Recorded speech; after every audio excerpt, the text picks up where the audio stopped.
पे? देखिए, नीतीश जी सरकार अगर चला रहे हैं तो गोली कौन चलवा रहा है, इसलिए हम ये सवाल पूछ रहे हैं। क्योंकि नीतीश जी जब आए थे तो उन्होंने कानून व्यवस्था को दुरुस्त कर देंगे, ये उनका सबसे बड़ा दावा था। अगर वो सरकार चला रहे हैं तो गोली कौन चला रहा है, और जो गोली चलवा रहा है वही सरकार चला रहा है।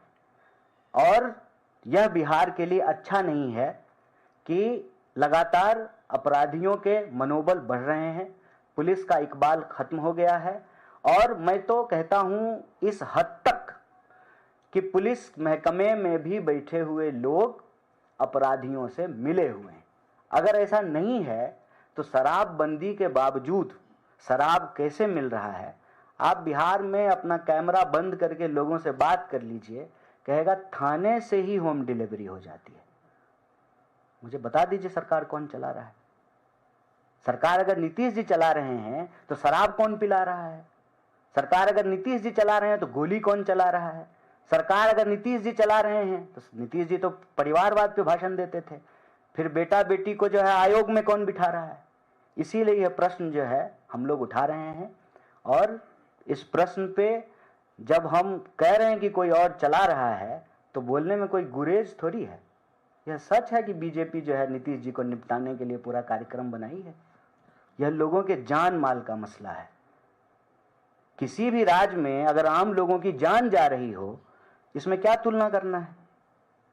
यह तुलना की बात नहीं है, हकीकत की बात है। हकीकत यह है कि रोज गोली चल रही है। और बीजेपी जो है वो बिहार के लोगों को याद दिलाती है कि 90 का राज आ जाएगा। इसलिए हमने ये बात कहा कि 90 तो वापस नहीं आ सकता है। आ सकता है क्या? आप दोबारा जवान नहीं हो सकते हैं।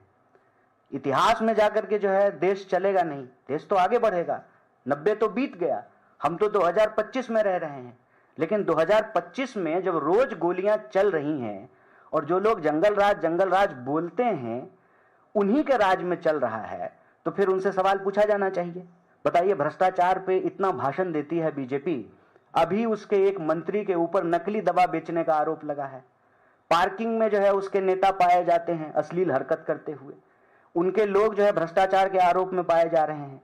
उनके पास तमाम मंत्रालय है, शिक्षा मंत्रालय है, स्वास्थ्य मंत्रालय है। अगर दवाइयां नहीं मिल रही है तो फिर बीजेपी से यह सवाल पूछा जाएगा कि आप सुशासन का दावा करते थे, आप कानून व्यवस्था की बात करते थे, आप विकास की बात करते थे, आप डबल इंजन के सरकार की बात करते थे। क्या डबल इंजन की सरकार में डबल स्पीड से लोगों की हत्याएं हो रही हैं?